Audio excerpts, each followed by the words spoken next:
pengantar saja. Kalau kita ngomongin soal Marsina itu pasti enggak, sampai sekarang pun mungkin pergerakan tentang Marsina itu sangat apa ya, sangat yo masih mengakar ya pada kehidupan saat ini, apalagi yo bagi para pekerja, para buruh dan lain-lain. Nah, pada diskusi kali ini mungkin akan dibagi menjadi 3 sesi. Yang pertama itu nanti dari Mas Nongki dulu untuk pergerakan, membahas pergerakan, kemudian dilanjutkan dengan Mas Fahmi untuk kesejahteraan, kemudian habis itu kita akan membahas dan membedah tentang karya-karya yang terpilih dari ketiga penulis tersebut. Dan kemudian setelah itu ada sesi tanya jawab. Mungkin bisa kita langsungkan saja untuk pemateri yang pertama untuk Mas Nongki. Waktu dan tempat dipersilakan.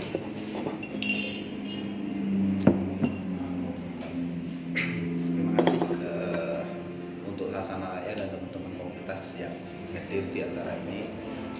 Terima kasih Mas Agung atas waktunya.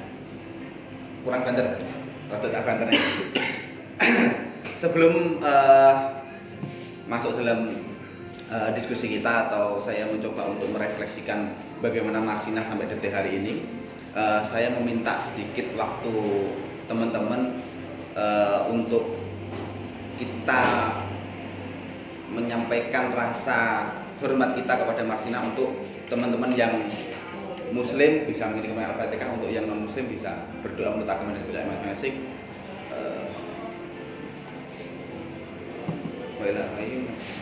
Lahumul Fatihah. Sahabat-sahabat semuanya, teman-teman, rekan-rekan yang hadir,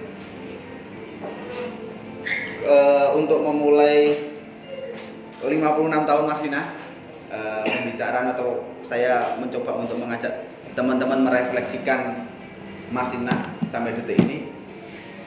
Yang perlu menjadi garis bawah, yang perlu saya sampaikan untuk di awal-awal adalah, apakah semuanya yang hadir di sini sudah mengenal Marsina? Belum. Saya rasa harusnya sudah. Saya rasa harusnya sudah. Kan gitu. Marsina meninggal saya masih 4 tahun. Oke. Gimana bahwasanya ketika di detik hari ini ke 56 tahunnya Marsina, ada terbesit tahun yang sebenarnya itu bukan bagaimana Marsina. Kurang lebih sekitar 32 tahun kasus Marsina sampai detik ini masih belum terpecahkan. Jadi dimulai dari lahirnya Marsina yang dari 3 bersaudara perempuan dan Marsina anak kedua, yang dimulai di pendidikan dasarnya di SD Negeri Karangasem kalau nggak salah, Gondang. Terus SMP-nya di SMP 5 Nganjuk,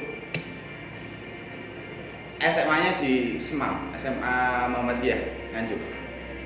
Yang dimana Marsina memiliki cita-cita juga kurang lebihnya ingin seperti anak-anak sekarang. Padahal itu di tahun berapa berarti?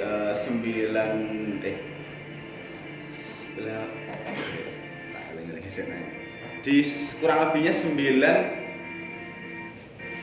atau 89, Marsina punya cita-cita atau keinginan atau berkeinginan untuk mengenyam pendidikan yang lebih tinggi, yang dimana mengambil jurusan hukum, yang dimana cita-cita itu diinginkan karena untuk membantu teman-teman Marsina. Bahasanya seperti itu, membantu teman-temannya Marsina. Ketika kita menelisik hal itu, refleksi yang harus kita coba resapi dan bagaimana kita bisa mencoba untuk melaksanakan. Apakah kita yang sampai detik ini sudah menikmati salah satu bentuk hasil perjuangan Marsina, yang dimana Marsina salah satu atau mendapatkan dari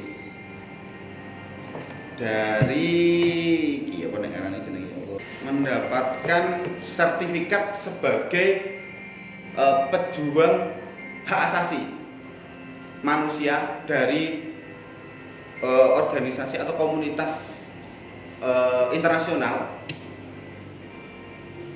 yang dinikmati oleh kita semua hari ini terkait bagaimana mulainya munculnya undang-undang hak asasi di Indonesia.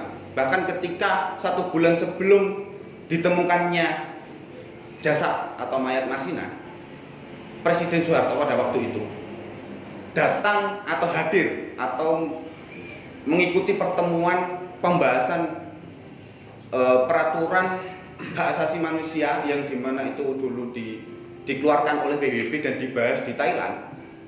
Bapak Soeharto memberikan statement bahwasanya hak asasi yang dimana yang dibahas oleh PBB, yang dimana itu untuk seluruh kalangan itu memiliki hak yang sama, itu dianggap oleh Soeharto tidak pas atau tidak bisa diterapkan di Indonesia.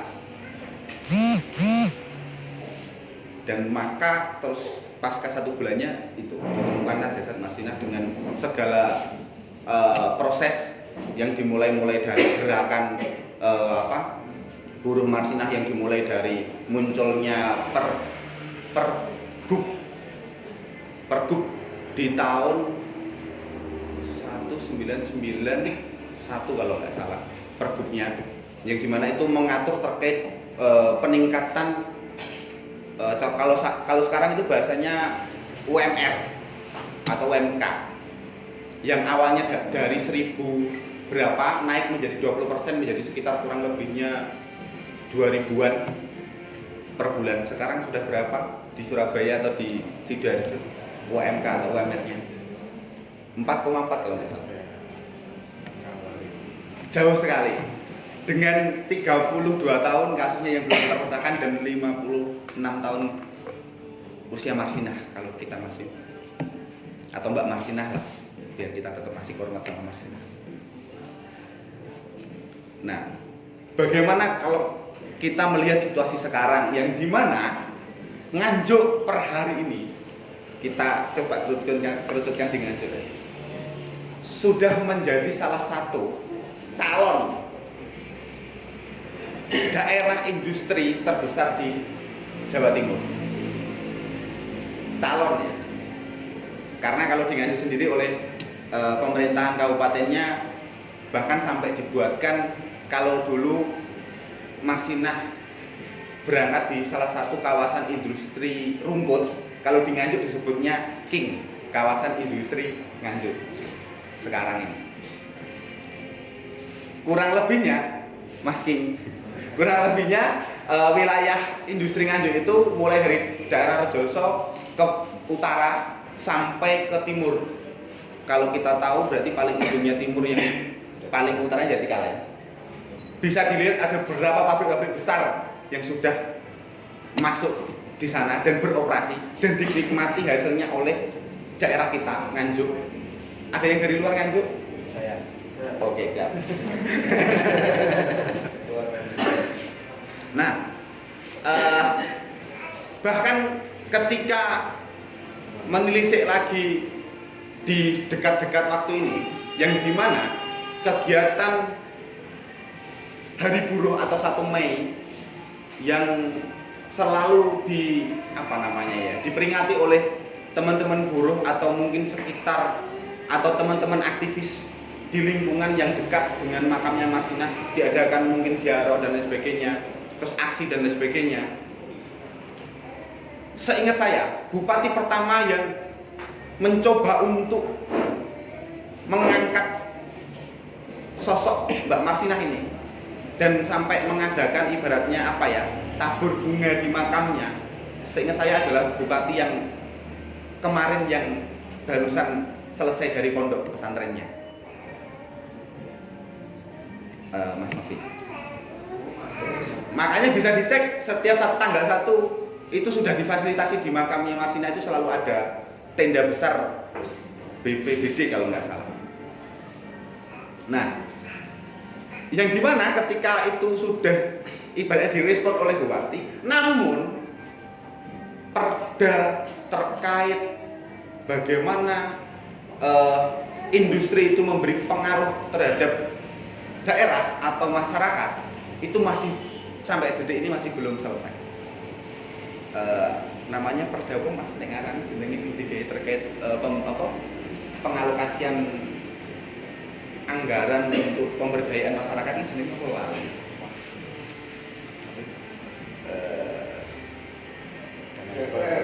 CSR. Nah, perda CSR-nya masih belum selesai. Bahkan di awal-awal era Mas Buk kemarin itu belum sampai dibahas. Nih bupati yang sekarang kayaknya sudah mulai dibahas, tapi finalnya kapan kita masih belum tahu. Kalau kita mau mencoba merefleksikan itu. Nah, bahkan dari segi konteks sudut perpolitikan per hari ini, dalam melihat kasus Marsinah yang dimana pada waktu itu sampai banyak hal janggal yang muncul, mulai dari dua saksi yang hilang, terus perekayasaan kasus sampai ada 2 kali otopsi, bahkan sampai ada kemungkinan keterkaitan dari yang mengawal kasus tersebut, yaitu sahabat Munir. Salah satu yang mengawal kasus Marsinah di era dulu awal-awal itu salah satunya sahabat Munir, yang dimana sampai akhirnya Munir pun juga akan menjadi teman abadinya Marsinah. Teman abadinya Marsinah. Kakanda Munir. Nah, bagaimana kalau kita melihat konteks hukum di era sekarang ini? No viral no justice ya. No viral no justice. Yang dimana di situ ada indikasi keterlibatan aparat penegak hukum. Yang salah satunya diutarakan oleh dokter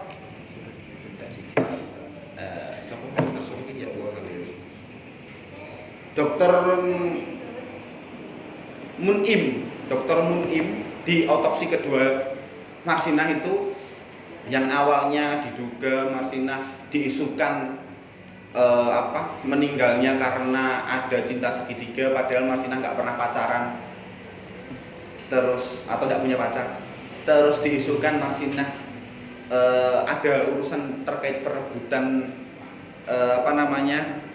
waris, perebutan waris. Ternyata memang Marsinah memang dari kalangan menengah ke bawah, atau bisa kita katakan miskin, yang kalau sekarang benar mendapatkan PKH ya.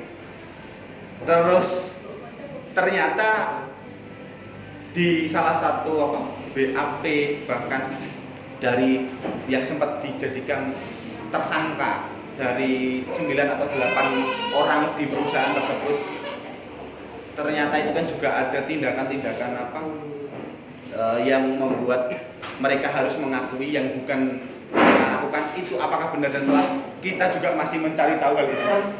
Yang diindikasikan bahwasanya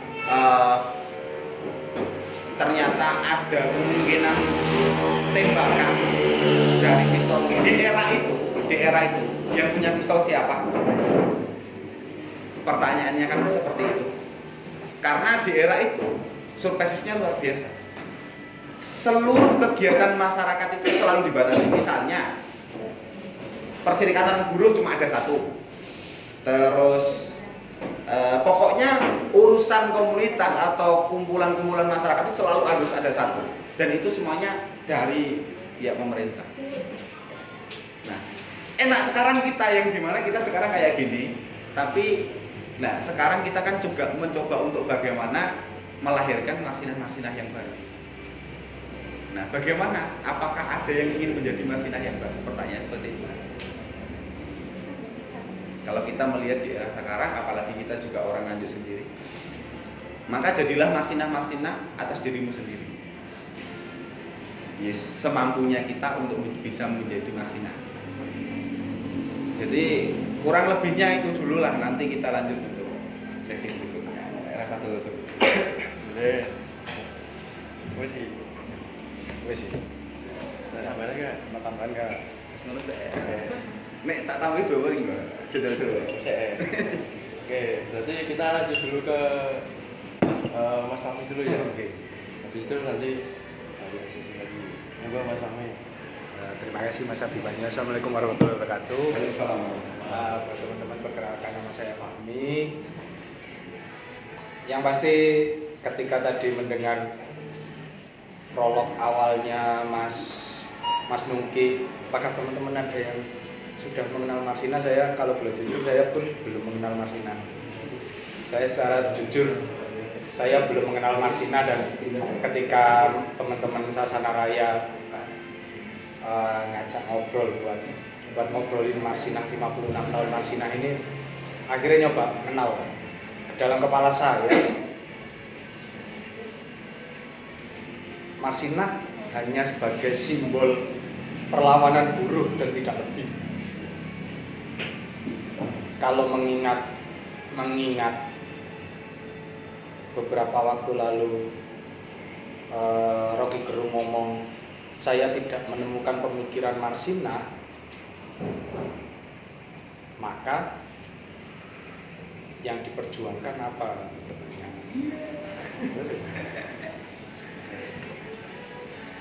Tapi ketika memang banyak, menurut saya memang perlu sih setiap wadah, setiap komunal masyarakat itu memiliki simbol tertentu sebagai penyemangat hidupnya masing-masing. Dan mungkin buruh hari ini menjadikan Marsina itu sebagai simbol untuk perlawanannya mereka sampai hari ini, untuk menyuarakan, memberikan api semangat keberanian buat buruh-buruh untuk bersuara hari ini. Tapi yang menarik adalah 1 minggu kemarin tanpa sengaja dan mungkin cukup berkorelasi dengan kita memandang Marsina dari sudut pandang kesusastraan misalnya. Jadi ini menjadi paradoks yang sangat luar biasa. Apa hubungannya sastra karo buruh misalnya? Mosok buruh maca puisi, mosok koyoke aku belum menemukan buruh yang berpuisi deh. Atau mungkin iya. Nah, tapi satu minggu kemarin dilalah tanpa sengaja, ketika saya dan beberapa teman-teman muter-muter di Malang, itu mendapatkan, saya tidak mengatakan itu fakta, tapi saya mendapatkan cerita yang mungkin itu bisa mengeliminasi pernyataan Rocky Gerung bahwa saya tidak menemukan pemikiran Marsina hari ini. Yang pertama, pertanyaan itu muncul adalah, kalau Marsina bukan seorang pemikir, walaupun dia tidak mendapatkan kesempatan untuk mendapatkan pendidikan yang lebih tinggi, kenapa Marsina yang diambil di kamar kosnya? Yang kedua, nama Marsina di-TO oleh aparat dengan mungkin Marsina melakukan orasi, dan seseorang yang berpikir tidak akan berani untuk berorasi. Itu logikanya. Sebenarnya itu cukup untuk mematahkan statementnya Rocky Gerung pada waktu itu. Ya wajar, Marsina memang belum punya kesempatan untuk menuliskan pemikirannya. Kait orasi beberapa tahun atau beberapa waktu wis dihilangkan oleh pemerintah. Mungkin kalau Marsina hidup sampai hari ini, dia sudah memberikan banyak buku-buku atau dia ikut berpuisi dengan kita hari ini di sini ya. Lah, dan cerita yang saya dengar, saya belum menemukan validasinya cerita tersebut, tapi cerita yang saya dapatkan ketika saya berziarah ke makam Ratna Indraswari Ibrahim, ditemani oleh Mbak Titi Komaria waktu itu. Mbak Titi yang memberikan cerita, karena Mbak Titi itu orang yang selalu menemani Ratna Indraswari Ibrahim. Marsina, pasca dia berorasi dan dia didatangi di kamar kosnya, yang membuat dia diambil oleh aparat adalah karena ditemukan buku das kapital di kamarnya. Dan itu menjadi ngapain buruh moco das kapital, aku ae gak moco. Dan buku das kapital itu diberikan oleh, mungkin itu berkorelasi dengan yang disampaikan Nungki tadi, cerita yang disampaikan Nungki bahwa Marsina mendapatkan penghargaan itu, penghargaan hak asasi dan lain sebagainya. Sekarang aktif di buku pada waktu itu. Oke. Lah, Bacaannya dari koran bekas sama cuilan-cuilan koran tabloid. oke, menarik. Dan buku itu diberikan, buku Das Kapital itu diberikan oleh yang namanya Bapak Joko Gundul. Pak Joko Gundul itu aktivis HMI di Malang pada waktu itu, dan beliau sekarang di Jakarta. Seingat saya kalau nggak salah beliau sekarang di Kementerian Pertanian, kalau nggak Kementerian Desa. Pak Joko Gundul itu pada waktu itu ya nom lah, sing aktivis bareng bahasanya. Itu memberikan buku itu ke Marsina yang dia curi dari perpustakaannya Ratna Indraswari Ibrahim. Gosok. Nah, dan sebenarnya orang-orang itu ingin mempertemukan Ratna Indraswari Ibrahim dengan Marsina, niatnya, karena pada era itu, pada waktu itu di Penegoro 3 di Malang itu menjadi markas besar teman-teman aktivis di era itu lah, apapun latar belakangnya, aktivis, penulis, sastrawan, seniman, apapun itu tumpuk blek di situ. Di rumah seseorang yang dianggap penulis tapi tidak bisa menulis menurut saya, karena beliau kan cacat, difabel. Beliau nggak bisa angkat tangannya.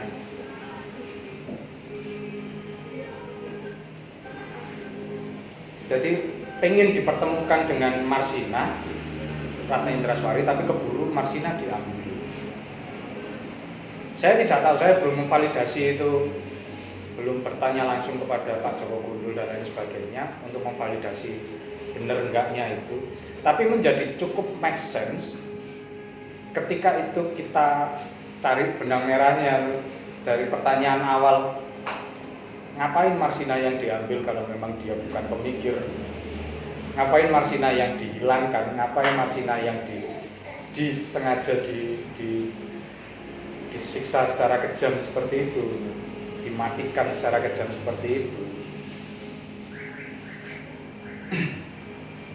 Dan itu menjadi alasan kenapa pada waktu bulan puasa kemarin Bunda Doni yang juga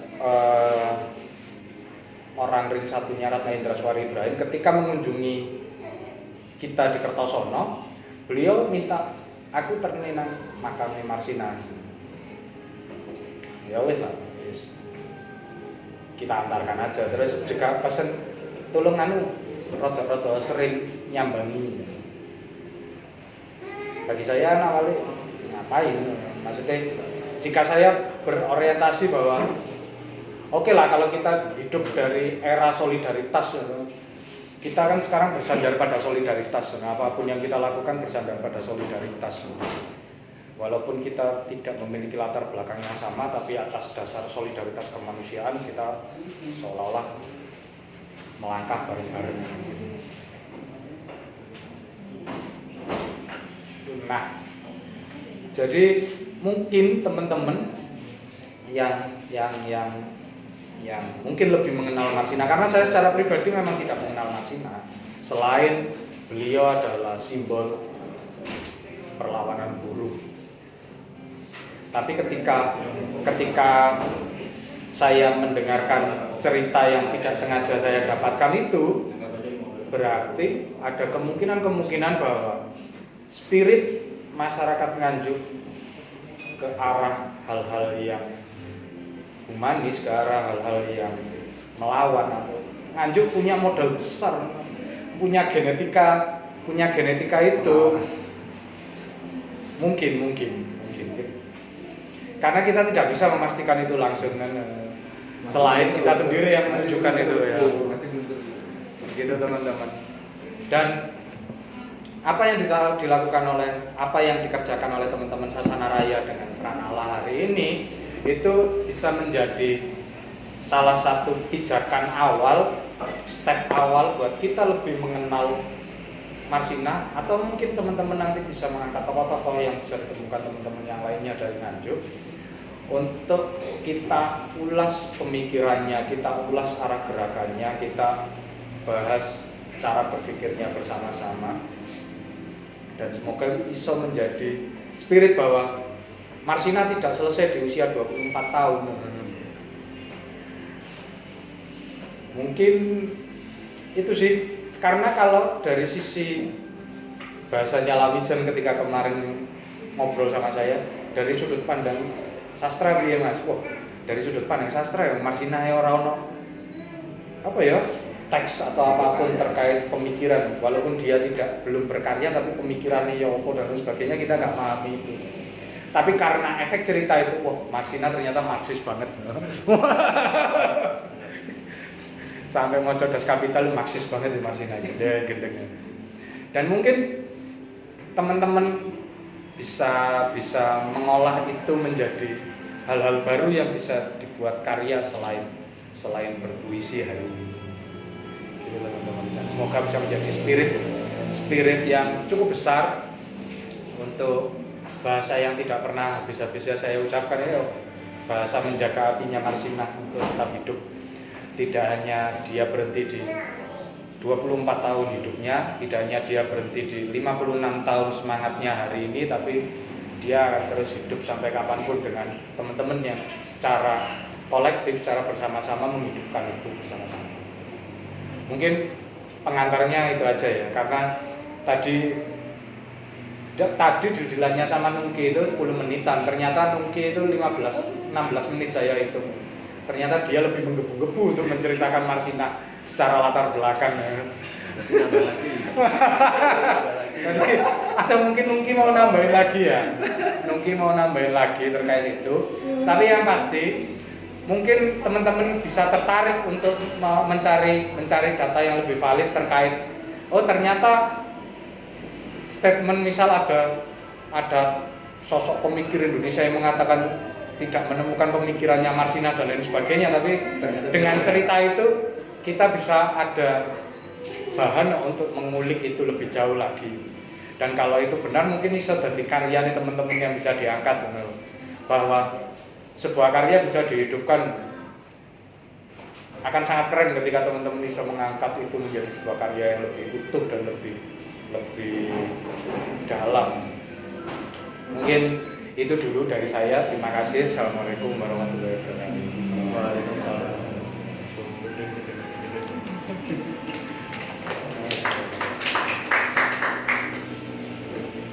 Ini rangkuman apa langsung? Mungkin kita lanjut dulu ke sesi yang ketiga, yaitu bedah karya puisi yang terpilih. Di sini sudah ada Mbak Nela. Dipanggil siapa? Biasanya Mbak Nela ya. Nela Karisma. Mbak Nela, mungkin Mbak Nela bisa.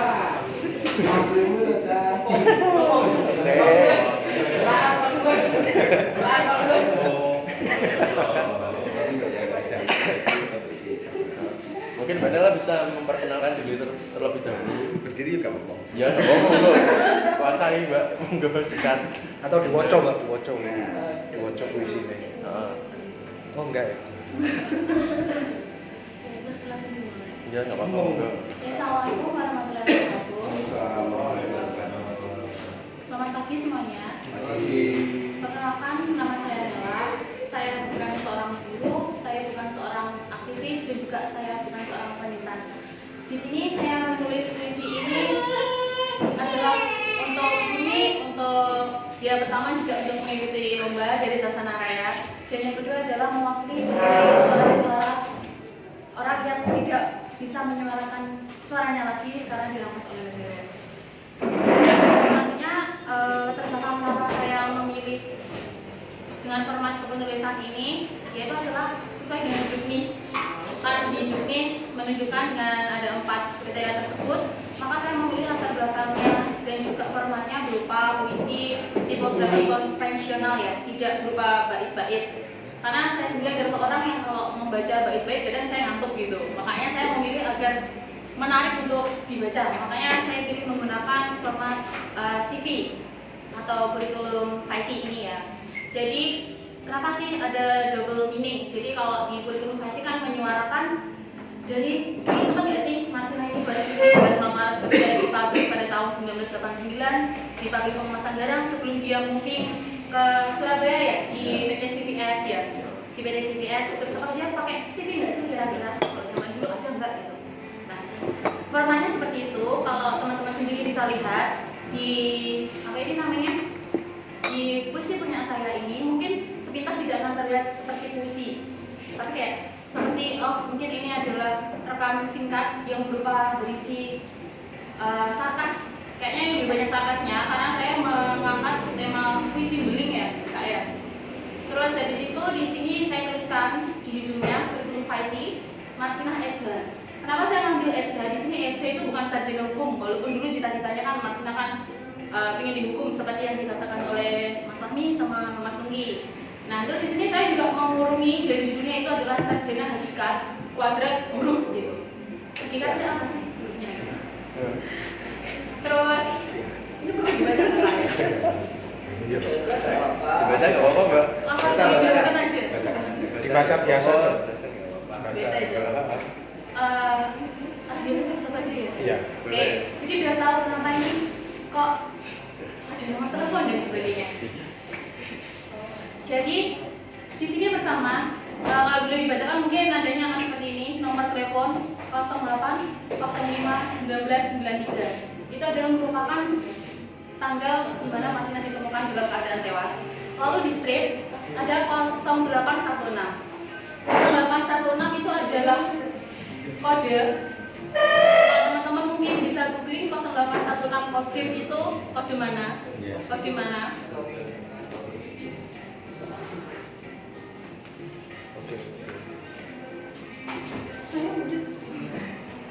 Lalu untuk alamat emailnya setelah dihapus di sini maksudnya kan dari saat itu kan belum ada gadget yang seperti sekarang, juga ada meaning juga bahwa Marsinah ini juga telah dihapus juga dari informasi dan sebagainya.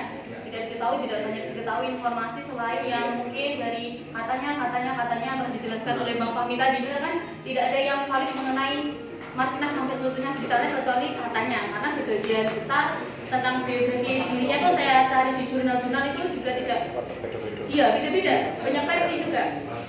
Lalu untuk tempat dan tanggal wafatnya, untuk tempatnya yaitu saya bilang tempat wafatnya antara pabrik dan kekuasaan, dan tanggal wafatnya adalah tanggal kenaikan pangkat. Lalu untuk alamat terakhirnya di antara pasal-pasal yang bolong. Pasal-pasal yang bolong di sini saya mengkritisi ketika pada tahun 1995 itu yang tertuduh Pak siapa ya namanya yang direkturnya. Yang direkturnya itu kan mengajukan kasasi sama anunya di Mahkamah Agung Pak Yudi Santoso kalau nggak salah. Nah, itu kan dia dibebaskan. Yudi Prakoso ya, direkturnya di PT CVS. Saya ingin mengkritisi di situ.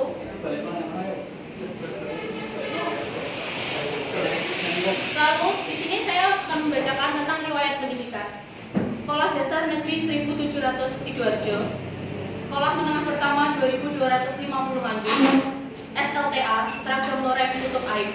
Sekolah Dasar Negeri 1700 Sidoarjo itu adalah salah satu tuntutan bukti, 12 bukti di mana yang upahnya dari 1700 pas posisi Marsinah masih di Sidoarjo. Lalu ke sekolah menengah pertama itu adalah kenaikan upahnya dituntut sampai 2250 ketika dia ditemukan di dusun Jegong, iya, di dusun Jegong di Wilangan. Nah, sampai istilahnya Marsinah SMP 2250 itu dia tidak bilang bisa merasakan kenaikan gaji 2250. Lalu untuk SLTA, di sini saya lihat di Wikipedia di jurnal kan dia bilangnya SLTA, ternyata di Semam ya. Yes. Nah, seragam loreng tutup aib ini juga merupakan sarkas, loreng kan banyak ya. Lalu selanjutnya pengalaman kerja buruh di PT CVS catatan persidangan semrawut. Kenapa saya katakan semrawut? Ya, karena itu memiliki dua versi yang berbeda-beda. Berdasarkan kronologinya, katanya Marsina kan diculik dibawa ke rumahnya Pak Yudi. Iya, betul. Ada dua saksi dan ketika Pak Yudi ditangkap, dua saksi pembantunya kan nggak bisa biar kita dihilangkan. Kesaksiannya di pengadilan juga berbeda-beda. Jadi semrawut persidangannya. Lalu di sini saya meng-highlight sengaja saya meng-highlight pakai spidol berwarna kuning gitu ya. Deskripsi pekerjaan operator produksi suara burung. Jadi Marsina itu memproduksi dari mewakili teman-temannya juga suara burung kan dulu di SPSI ya. Ya. Lalu untuk prestasinya yang paling tinggi tentu saja buruh paling merepotkan pemerintah. Karena setelah kematiannya muncul berbagai gejolak-gejolak, konspirasi dan sebagainya.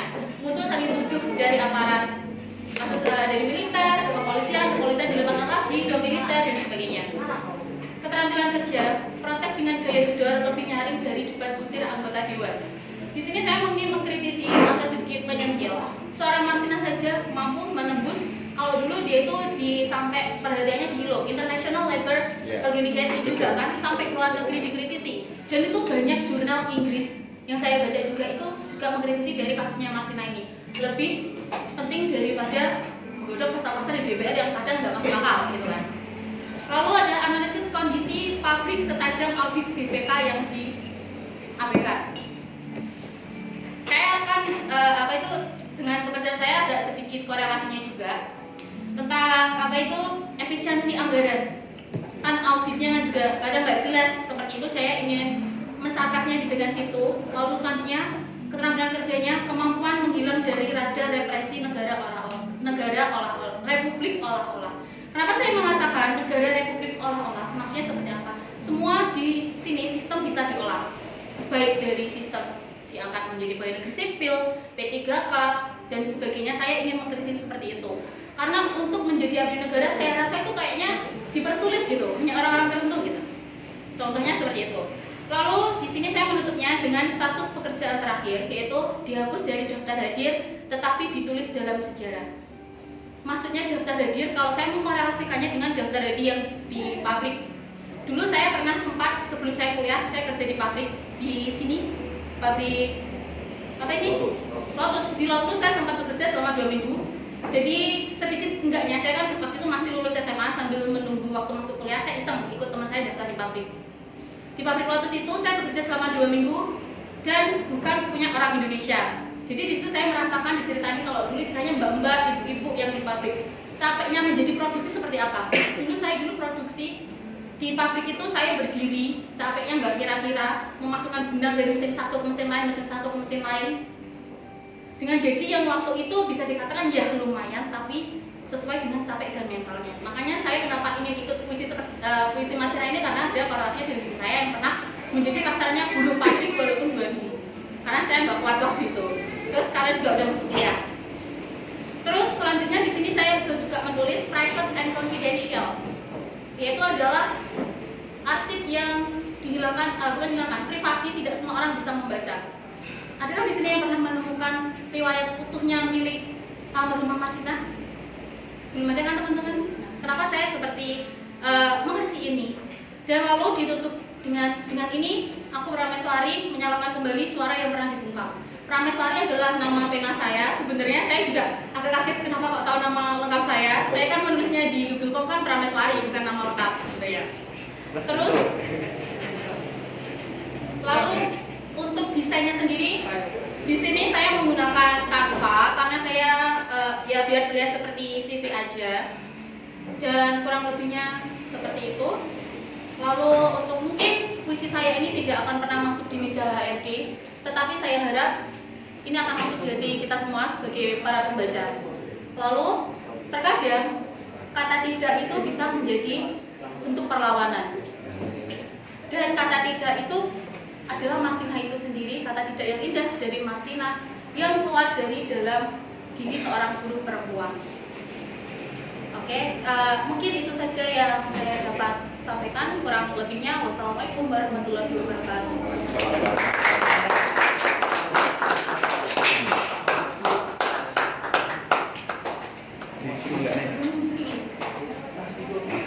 Sudah datang kan? Nah, langsung itu tulisan. Cek diskusinya kok langsung jalan. Iya loh. Daripada kepotong-potong.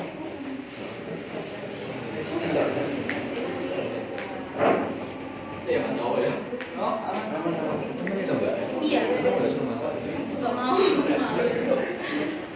saya ini aku ini. Aku sempat ngobrol lah. Kira-kira ngomong vaksinasi ini kira-kira ya setara lah BAD nanti tunggu Iya. ya. Minimal kode BAD yang Di posisi penting partai-partai itu balik ya. Bisa. pemerintahan atau Utama saya ini paling Jadi gede. mentok-mentoknya kan memperlakukan diri seperti Rocky Gerung. Mentok-mentok. Gimana cicat kok. Ya, ya itu tak sebut nih. Kira-kira kayak apa? Sangar ya. Tapi iso ae juga jadi ibu rumah tangga yang biasa. Oh, bisa jadi. Ibu rumah tangga Iya. yang biasa. Rain lah. Leren lah. Aku ini kok bengok-bengok di hotel-hotel terus omah ae. Iso ae.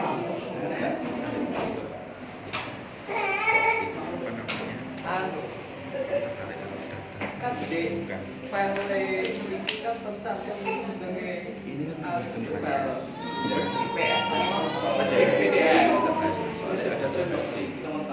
Tanggalnya sebenarnya karena kan dia kan hilangnya kan tanggal 5. Betul 5 malam. Kan 6/7 berarti bisa kan? 6/7 kan? 6/7 bisa. Nah, ada dokter ditemukan di tanggal 8 kalau nggak di 9. Rata-rata di berita yang ditulis atau berita yang di televisi itu nyebutnya di tanggal 8 atau 9. Di koran-koran itu nulisnya 9. Tapi di beberapa podcast atau wawancara di televisi itu menyebut tanggal 8. Karena kalau aku melihatnya mungkin gini, kan melihat Monggo. monggo sini pesan sama dia. Nun sewu nggih. Oh, amin. Nanti aja. Sumbernya banyak versi. Iya, monggo moderator. Mungkin selanjutnya kita akan membahas tentang puisinya Mas Diko. Mungkin Mas Diko bisa menjelaskan puisinya seperti apa ke teman-teman. Oke, Mas.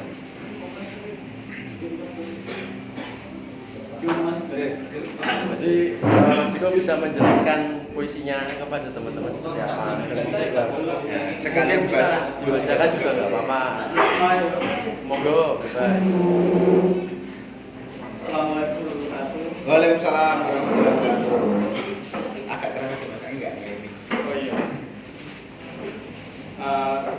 Karena saya cuma bisa menjelaskan saja sih, mungkin teman-teman bisa mencarinya di halaman di dengan juga malah 8 Mei 1990. Sebenarnya gimana ya Mas? Saya nggak tahu kenapa ini jadi puisi gitu kan. Karena saya hanya baca saja, saya hanya baca beberapa pemberitaan. Contohnya di majalah Tempo bulan Oktober 93 sama majalah Tempo Maret 1994. Saya lihat arsipnya di majalah Tempo, terus saya dari hasil itu saya rangkum aja, jadi dengan sedikit metafor lah. Cuman ya hasilnya seperti yang kalian baca, ini mungkin fakta yang dijadikan fiksi sih, tulisannya real fakta, cuman ada dari puisi jadi dari fiksi. Itu aja sih yang bisa saya sampaikan dari proses awalnya gimana hingga akhirnya jadi 3 babak puisi. Ini dibacakan kok enggak? Sing iki teko apa? Oh, nggak bisa ditang. Mungkin bisa dibacakan Mas. Biar kita juga tahu semuanya, karena nggak semuanya pegang itu izinnya. Ada yang bisa bantu baca nggak ya? Di Tak sini. bantuin bacanya mas. Tak bantu bacanya. Nah, sampai sih kalau tak aku sih telur ya. Oke, siap boleh. Oke. Sing iki ya. Soalnya gak KPP kan di sini. Iya. Iki bacanya biasa apa piye? Monggo sana-sana jenengan, terus sport lho. Sing asik. Ini versimu tuh kok versi masing bro. Malam 8 Mei 1993, sepatu las bernoda bercak, tubuhnya merenggang, bau anyir menguap memenuhi ruang. Aku menyedot rokok, asapnya menyamarkan najis. Dengan besi menghunus kelamin di sebelah kiri. Dengan tenang, kudekati, kuyakinkan bahwa mati lagi. Memastikan dia sudah mati. Penjelasan komando sederhana. Sundal ini menghasut buruh. Punya rahasia pabrik. Rahasia dibuatnya ancaman. Direksi takut, komandan takut. Setoran keamanan mandek. Sehari kemarin aku culik. Kekerasan adalah bagian kehidupan. Percayalah, ini bukan yang pertama. Dengar, tanpa penyesalan kuhabisi wanita jahanam ini. Perintah komando bilang, keonaran adalah PKI. Monggo yang kedua. Bermata Mas Ami. Berdiri ya apa-apa loh mas. Terakhir 9 Mei 1993. Jauh di pelosok, jauh di rimba jati, jauh dari lingkungan, gubuk pembuangan. Senderkan si Sundal di sudut, ku amati tidak mencurigakan. Untuk sempat ganti pakaian, aku dijamin kebebasan. Setelah ditemukan anak-anak, penghilangan jejak adalah rencana. Setelah berjalan, baju bukti dibakar, gubuk dibakar, otopsi setengah hati. Cerita selanjutnya, 9 orang ditangkap, pengakuan dibuat-buat, sedangkan aku hari ini masih dihantui malam 8 Mei 1993. Selanjutnya,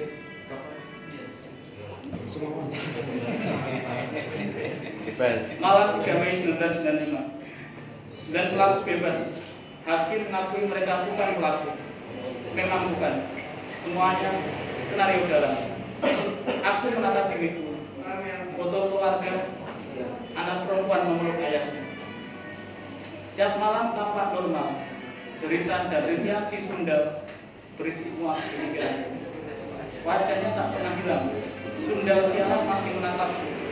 Dari gelas kopi, dari kaca spion, dari mata anak perempuanku yang mulai bertanya, kenapa ayahnya tak bisa tidur tenang? Dia tidak banyak tahu bahwa ayahnya pernah jadi senjata yang membunuh kebenaran hidup itu. Ampun.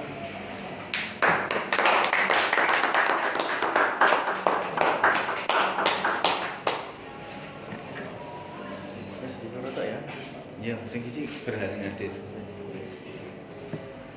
Oke, ini lanjut aja langsung dulu ke sesi tanya jawab. Mungkin dari teman-teman kalau ada pertanyaan bisa langsung disampaikan kepada yang kuisnya terpilih, dan mungkin kalau ada pertanyaan buat para pemantik juga nggak apa-apa, dipersilakan. Monggo. Assalamualaikum warahmatullahi wabarakatuh. Waalaikumsalam warahmatullahi wabarakatuh. Pertama-tama saya bertanya kepada panitia, puisi itu sebenarnya bagaimana? Sampai ada pertimbangan puisi seperti punya Nela, CV itu digunakan. Karena saya tidak tahu, ya alasannya. Kedua, saya sangat menyayangkan diskusi yang kedua oleh Muhammad Ardiko. Kenapa kok tidak mengkuliti bahwa tidak menjelaskan secara gamblang tentang puisinya, hanya berkutat pada cerita Martina saja. Padahal kan ini kan ceritanya kan diskusi mengkuliti puisi dulu. Harusnya kan mengkuliti puisinya bagaimana dulu, baru kemudian kita bercerita tentang Martina. Nah, itu saja. Untuk pertanyaan yang pertama bisa dijawab sama Dijawab Mas Amizat. Dijawab yang Amizat. pertanyaan pertama. Teknis benar. Kamu ingat apa?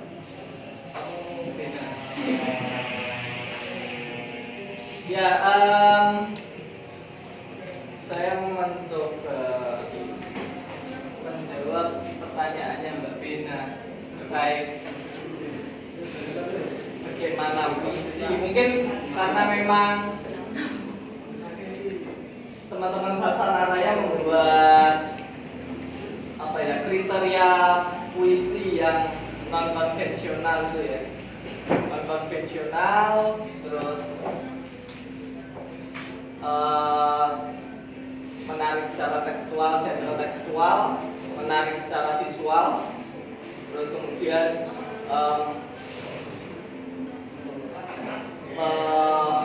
menghadirkan ide-ide baru, pemahaman-pemahaman. Apakah itu termasuk visi ya?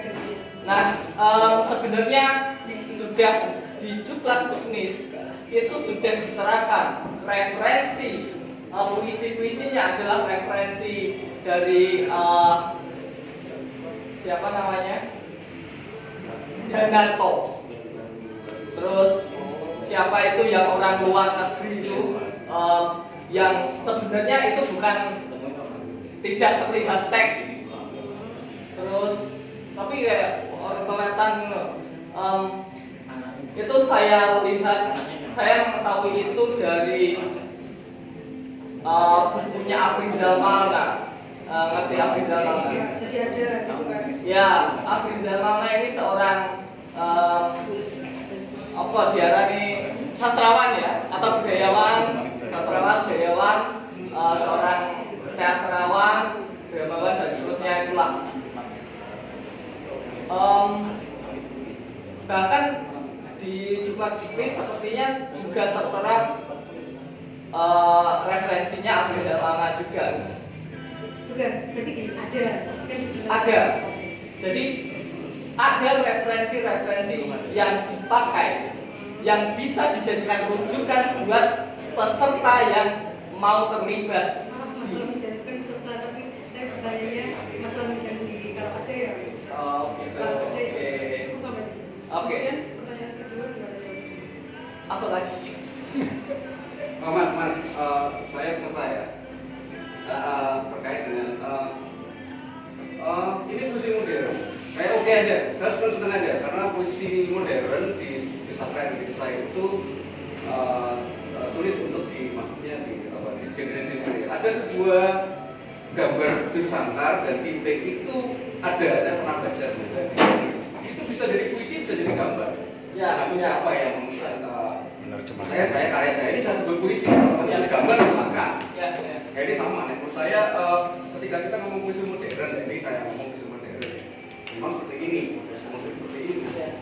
Ada sebuah cerpen ditulis sebagai puisi, di model cara menulis puisinya tidak pakai baik-baik dan segala macam, tapi model dua alinea seperti itu.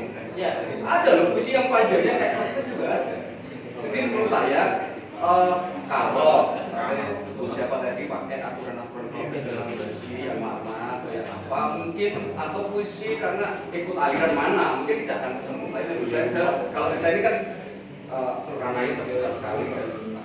Ketika yang nulis ini ngomong puisi ya sudah kita nikmati aja. Mungkin cara menikmatinya memang beda-beda. Tidak setiap puisi bisa dibaca.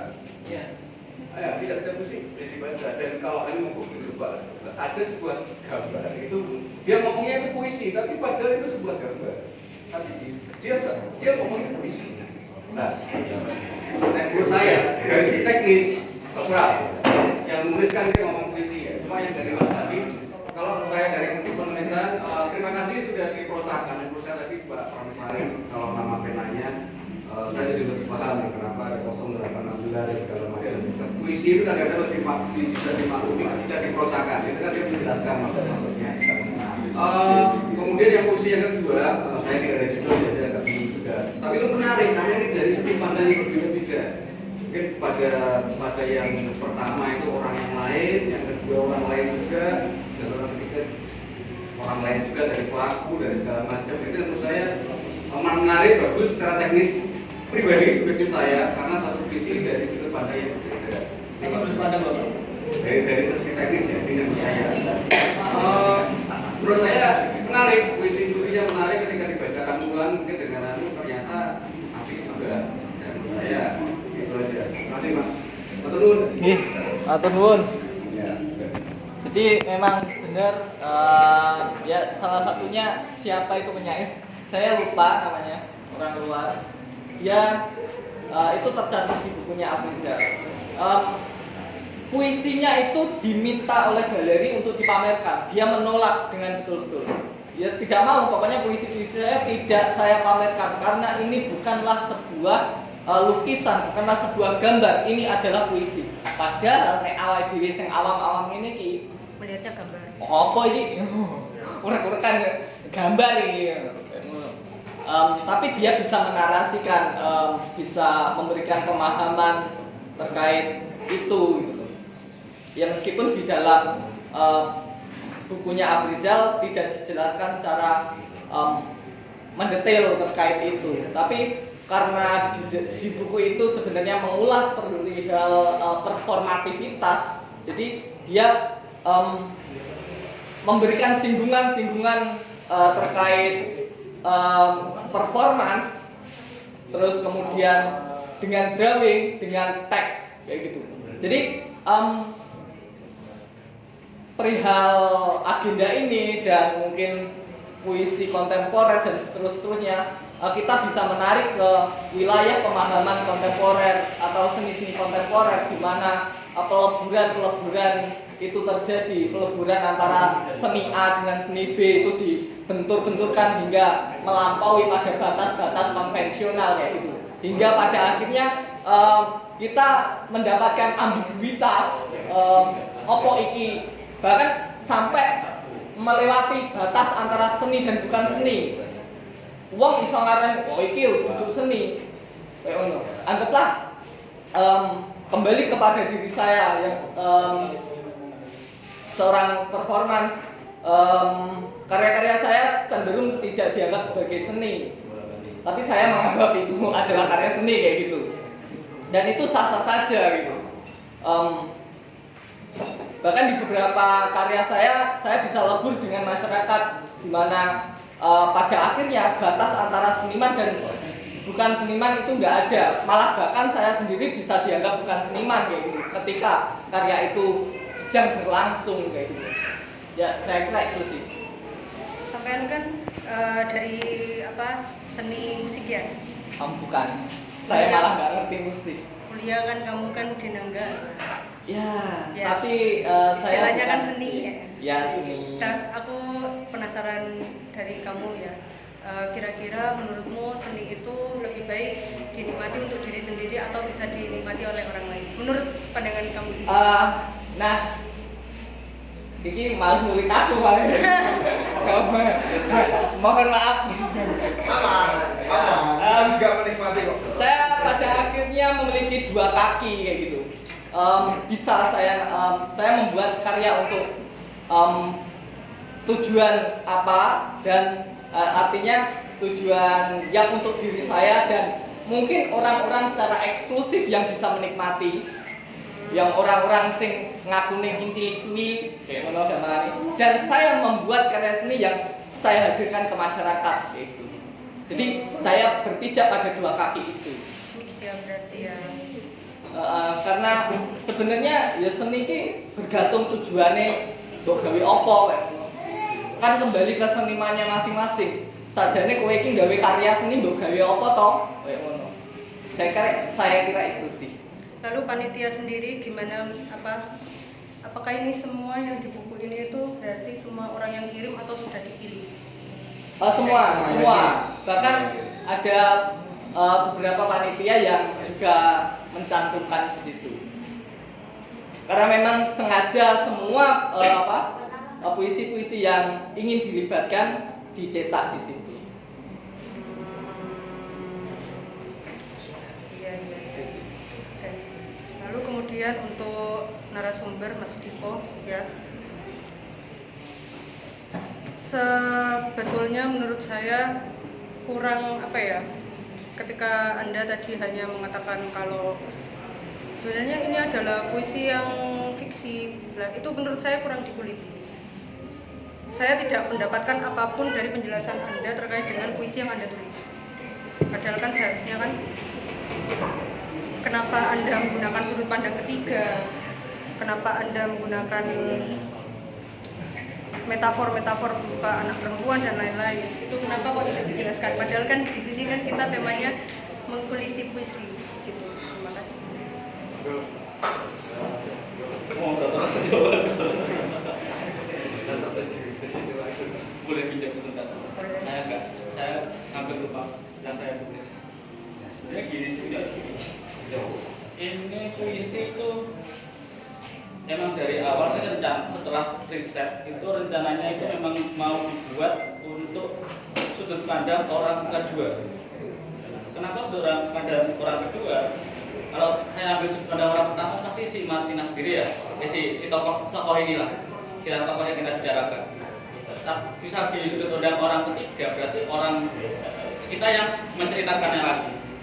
Jadi saya memilih untuk pandang orang kedua yang sangat jarang kita tahu siapa dia. Emang siapa yang tahu siapa yang menghabisi orang ini? Sampai sekarang wes di ruangan ini. Di ruangan ini ada siapa? Namanya inisial wes. Kan hampir nggak ada mungkin. Hampir nggak ada, bahkan di beberapa arsip nggak ada. Terus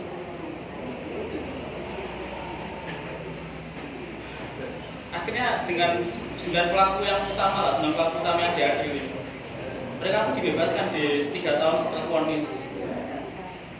Bukan orangnya kan. Jadi misalnya saya ambil sudut pandang 9 pelaku ini, yang nggak bisa valid pelakunya bukan ini. Akhirnya saya menggambarkan fiksi Mbak Bila sebagai gambaran ini orang yang kayaknya itu ada, sepertinya ada. Dan saya belum pernah lihat cerpen ataupun dengan tema yang sama yang menyudut pandang dengan orang kedua. Terus metafor, saya nggak tahu sih metafor yang mana yang Mbak Bina pertanyakan, cuman saya ambil satu di sini. Saya ambil metafor, saya sedikit lebih-lebihkan di sini nih.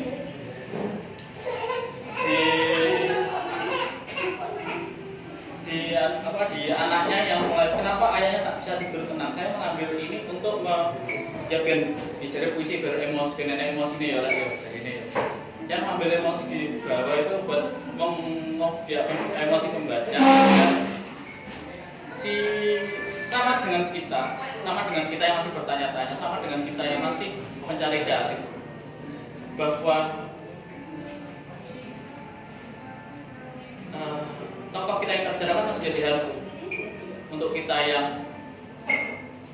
yang sekarang mewarisi semangatnya katakanlah, ataupun orang yang menghabisi semangat. Terima kasih. Aku tak bisa. Oke, siap. Oke, mungkin dari ada tanggapan apa? Maaf ya, punya bahasa. Oke. Sebentar.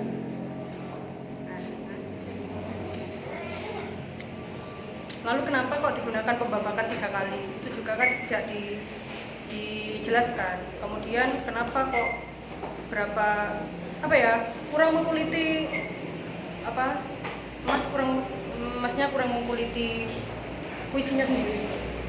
Sehingga saya perlu bertanya. Harusnya kan sebelum bertanya kan sudah dijelaskan terkait dengan puisi, bagaimana kenapa kamu menggunakan ini pada 8 Mei ada apa, kemudian 9 Mei ada apa.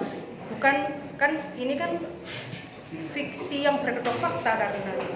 Jadi kan saya percaya bahwa kamu menulis ini itu berdasarkan data-data yang sudah Bapak riset gitu. Kenapa kok tidak dijelaskan? Kenapa menunggu ditanyakan dulu?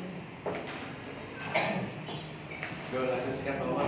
Oh, pertanyaan yang ayo makanya apa kan sudah Lebih ke analisis kreatifnya dan alasan kenapa masnya memilih 3 babak. itu. Bisa jadi 3 babak. benar bahasanya dipikir sih Mas. Asik toh malahan. Ini rada abet nih. Rada nempel nih ngomong ini. So elamijan. Oke, kenapa memilih 3 babak ya? Mungkin bisa dibaca judul pertama itu, ini saya nggak tahu ini subjudul atau judul, karena ini sebenarnya subjudul, nggak ada judulnya malah. Malam 8 Mei 1993 ini saya riset adalah malam malam meninggalnya si tokoh kita yang kita bicarakan. pagi 9 Mei 1993 ini adalah si tokoh kita itu ditemukan meninggal di sebuah gubuk yang kebetulan gubuknya itu satu desa dengan saya. Ya nggak jauh dari rumah saya, Pak. Malam 3 Mei 1995 ini adalah hari vonis pengadilan membebaskan 8 dari 9 pelaku. Karena yang satu pelaku Mutiari, kepala bagian personalia PT CPS ini hanya 7 bulan. 7 bulan itu keguguran ya, Mas? Iya, kegugurannya sebelum di penjara. Walaupun pengakuan Mutiari, dia berdalih bahwa dia hanya pas diinterogasi itu keluar bercak darah di ya kita tahu Raja Mbak Bena. Jadi 3 babak ini adalah tanggal-tanggal penting yang perlu kita ketahui. Tanggal-tanggal penting yang harus kita ingat bahwa tanggal-tanggal ini ada suatu ketidakadilan yang sampai sekarang itu nggak tahu jawabannya seperti apa. Terima kasih. Kemudian dari panitia, karena saya ini kan awam, Mas Lamijan panitianya ya, Mas Lamijan saya kan awam, saya tidak tahu tentang Marsina ini sendiri. Apakah boleh ketika saya minta tolong untuk dikasih jembatan dulu? Kenapa, siapa sih Marsina? Kenapa akhirnya kok sampai kalian proses kreatif kalian ada ini? Ya. Itu dulu, ceritakan Marsina dulu gimana sebelum ke Kalau sudah Ya tadi sudah Sesi awal. pengantarnya sudah. oh yo berarti saya ketinggalan, maaf ya. lumayan panjang tadi, tapi mungkin saya Singkatnya aja. ya singkatnya saya mau begini menyampaikan perihal ini. Saya kira hari ini kita sama-sama sedang menguliti si maaf kalimatnya ya, kita sedang mengulas perihal latar belakang Marsina kayak gitu. Bahkan kenapa kok ada semacam apa ini Karya kreatif. lomba adegan seperti inilah ya. Sebenarnya begini, awalnya pengen cuma bikin diskusi karya, tapi udah cari senimannya siapa ya yang punya karya tentang Marsina ya, baik itu entah itu cerpen, sastra, seni rupa, teater atau apapun, tapi belum nemu di Nganjuk. Karena memang yang ingin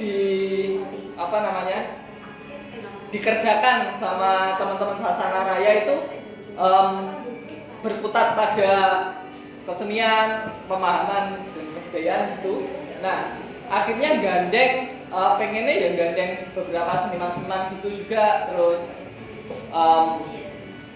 yang non seni pun nggak apa-apa juga. Tapi dengan batasan kriterianya itu kalau bisa di bawah 35 kayak gitu, atau 40 lah, di bawah 40. Jadi teman-teman memberikan ruang bagi teman-teman yang muda.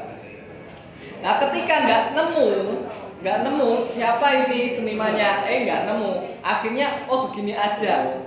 Ketika nggak ada yang menulis tentang Marsina, ketika nggak ada yang membuat karya tentang Marsina, kita pantik dengan bikin seperti ini, agenda ini, gitu kan. Nah, akhirnya ya kita mendapatkan data-data melalui puisi, melalui gambar-gambar dan seterusnya, gitu. Pada akhirnya, nah peristiwa ini bagian dari membaca Marsina itu kayak gitu. Oh iya. Nah, kalau saya pribadi, saya nggak begitu kenal tentang Marsina. Saya cuma kenal secara nama. Dan ya karena namanya berseliweran ya dimanapun, dia simbol sebagai simbol perlawanan, simbol buruh dan seterusnya. Nah, peristiwa ini bagian dari mengulas. Barangkali ada panitia yang lain yang bisa menjelaskan soal Marsinah.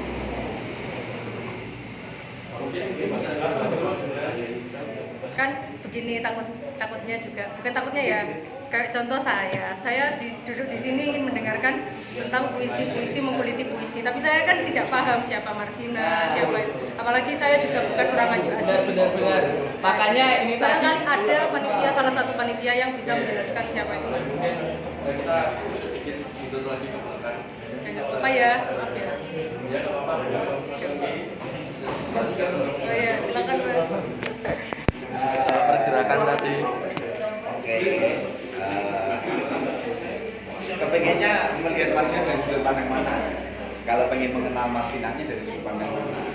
Kan karena kita bisa mengenal Marsinah mulai dari sudut pandang mana? Maksudnya mengenalkan sosok Marsinah kepada orang yang belum tahu apa-apa. Kalau yang belum tahu apa-apa ya sederhananya seperti apa yang dikatakan oleh Mas Fahmi tadi, bahwasanya Marsinah hanya sekedar simbol pahlawan para guru. Karena itu tidak ada orang. Ada, makamnya kan ada di Klundo sini. Nah, itu makanya sejarah. Kalau jenengan menginginkan ngerti makamnya, ini sebelah sini ada gang masuk ke sana, nanti saya antarkan. Saya tanya sejarahnya Marsinah itu bagaimana? Oh, atau begini, untuk melihat menatap data-datanya Marsinah, kita baca kurikulum vitae. Oh iya. Oke. Enggak, dari Masnya. Oke, aku sekalian karo bahas sedikit tentang iki ya. Kurikulum kita ya. Nah, biar rodok nyambung lah, nggak cuma satu sisi diskusi saja.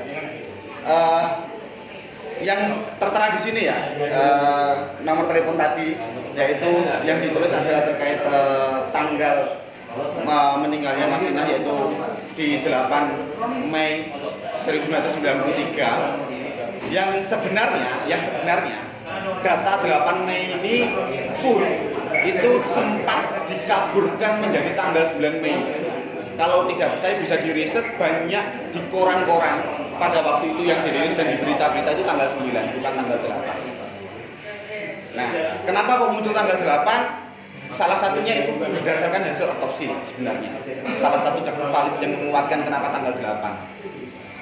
Karena nggak mungkin kan seorang meninggal ditemukan berarti meninggalnya pada waktu itu gitu. Pasti masih ada proses kemungkinan meninggal berapa dan seterusnya. Tapi kalau mbaknya misalnya kepingin lebih mengenal lagi, saya lebih dekatkan lagi bahwasanya Marsinah dari 3 bersaudara, perempuan semua, nomor 2. Terus di usia 3 tahun ibunya Marsinah meninggal, bapaknya menikah lagi, maka Marsinah ikut dengan paman atau bude dan mbaknya yang pada waktu itu sudah menikah di Surabaya, terus akhirnya dia juga setelah proses pendidikan yang di Nganjuk berangkat ke Surabaya melamar pekerjaan, walaupun dia punya keinginan. Marsinah merasa broken home kan kondisi kayak gitu pada zaman itu. Kenyataannya kalau kita melihat dari sudut pandang broken home atau tidak, semangat dia untuk berpendidikan, semangat dia dalam urusan untuk menyuarakan apa yang ingin dia suarakan dan mencoba berada di posisi teman-temannya, broken home bukan masalah bagi Marsinah. Tapi bisa jadi itu bagian dari Salah satu. Soalnya Dia memilih ruang itu, gitu loh. Memilih ruang untuk di posisi itu. Marsinah juga ada backingannya sampai berani menyuarakan seperti itu. Apa enggak? Kalau bicara backingan, seseorang yang aktif dalam kegiatan aktivisme dalam artian di perburuan, pasti di situ banyak kelompok atau orang-orang yang berdekatan dengan Marsinah. Bahkan tadi disebutkan oleh Mas Fahmi, ada yang memberikan salah satu bacaan.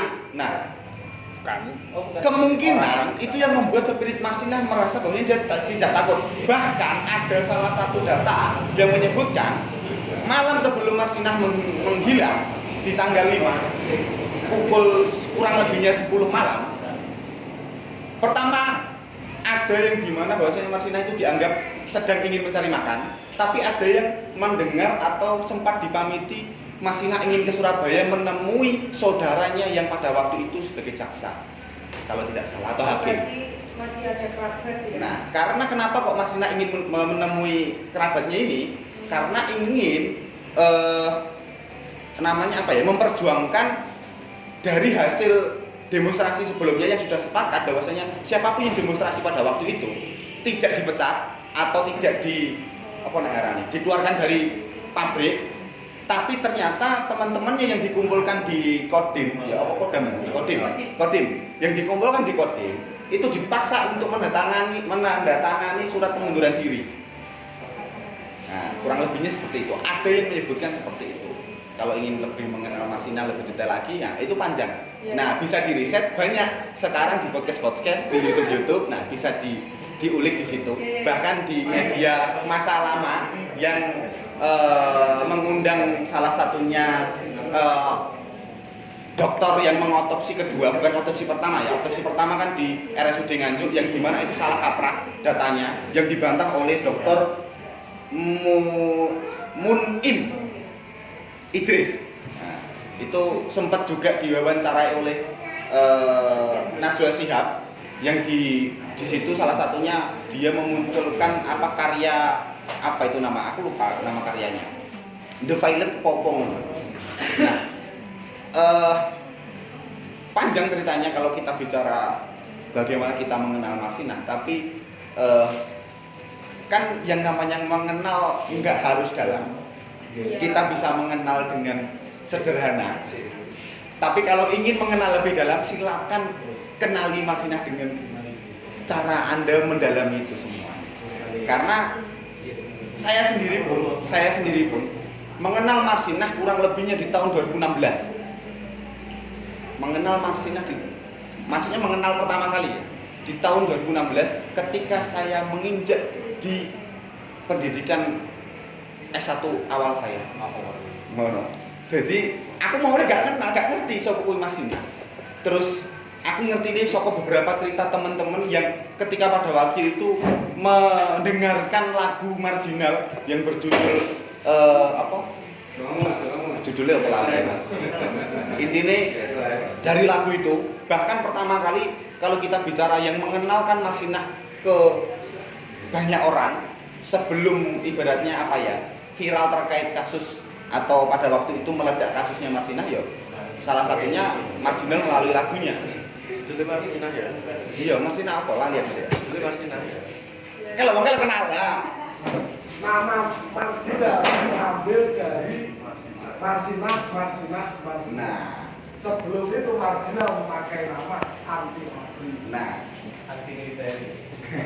nah, mungkin nih bisa dikatakan ya, aku sing kuliah kalah karo Mas Ambakai untuk mengenal Marsina. Karena teman-temanku itu lebih biasa ziarah ketimbang mohon maaf ya kaum buruh atau kita sendiri yang ada di Nganjuk. Gitu loh. Awakmu tahu ziarah? Boleh Pak kowe jalan.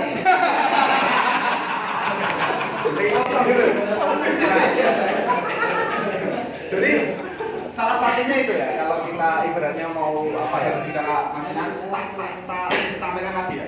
Aku aja di 2016 itu pun ketika aku di perguruan tinggi, sebelumnya aku nggak ngerti, mungkin seandainya aku nggak kuliah paling ya, aku kok nggak kenal Marsina. Nah, itu salah satunya ya. Nah, nguliknya bahkan sampai ibaratnya aku itu merasa sebagai orang Nganjuk terus sing jerene kuliah kan. Terus ketika mengetahui misal di Kediri, di kota-kota besar sudah ada ibaratnya kegiatan kamisan, terus membicarakan hak asasi manusia dan sebagainya, terus ada foto-foto termasuk fotonya Marsina di situ. Wah, aku gak ngerti Marsina. Nah, akhirnya dari situlah aku mencoba untuk mengulik Marsina sampai di mana pada waktu itu mungkin teman-teman yang sudah pulang awal lah itu sempat tak kasih pesan itu untuk sowan ke keluarganya Marsina untuk lebih dekat atau secara mendetail terkait bagaimana latar belakang Marsina. Nah, yang akhirnya ada salah satu dari saudara Marsina memberi statement seperti ini ketika teman-teman mencoba untuk pamit menggunakan nama Marsina atau mencoba untuk ketika membuat kegiatan seperti ini ibaratnya ingin misalnya judulnya kayak ini kan 56 tahun Marsinah misal gitu ya. Itu cuma dijawab seperti oleh salah satu pihak keluarga ya. Nggak apa-apa mas, ibaratnya teman-teman atau sampean bikin kegiatan menggunakan nama Marsinah atau tentang Marsinah. Yang penting jangan melibatkan kami sebagai keluarga secara langsung. Sampai begitu. Iya. Nah makanya kalau ingin mengenal Marsinah, ya kenali dengan cara kita, bagaimana kita mengenali Marsinah. Kalau pengen secara mendalam dong, sowan ke rumahnya, tanya keluarganya dan sebagainya, itu kan lebih dalam. Gitu. Karena itu tadi disebutkan oleh Mas Fahmi, ketika ingin mengenal Marsinah, masih belum ada apa mas karya ya. Salah satunya untuk kita mengenal lebih dekat kan itu. Tapi banyak tokoh-tokoh atau banyak seniman atau sastrawan yang mengangkat Marsinah. Bahkan teman-teman juga yang mengangkat Marsinah, media-media juga mengangkat Marsinah. Nah, dari situlah kita mengenal Marsinah salah satunya. Gitu. Mungkin itulah, coba yang misalnya sing respon silahkan. Gitu. Salah satunya itu. Bahkan kita mau bicara kan ada dua sumber juga yang masih simpang siur terkait awal pertama kali Marsinah itu bekerja di mana. Ada yang mengatakan pertama kali Marsinah bekerja itu di pabrik plastik, ada yang mengatakan di pabrik sepatu. Bahkan ada yang sudah menyebutkan secara detail pabrik sepatunya itu pabrik sepatu apa? Pabrik sepatu bata, yang dimana sekarang toko bata masih ada di Nganjuk di berbagai kota. Tuh. Tapi tasik enten pelanggannya. Saya sangat bangga di Sasana Raya. Ya, ini ya.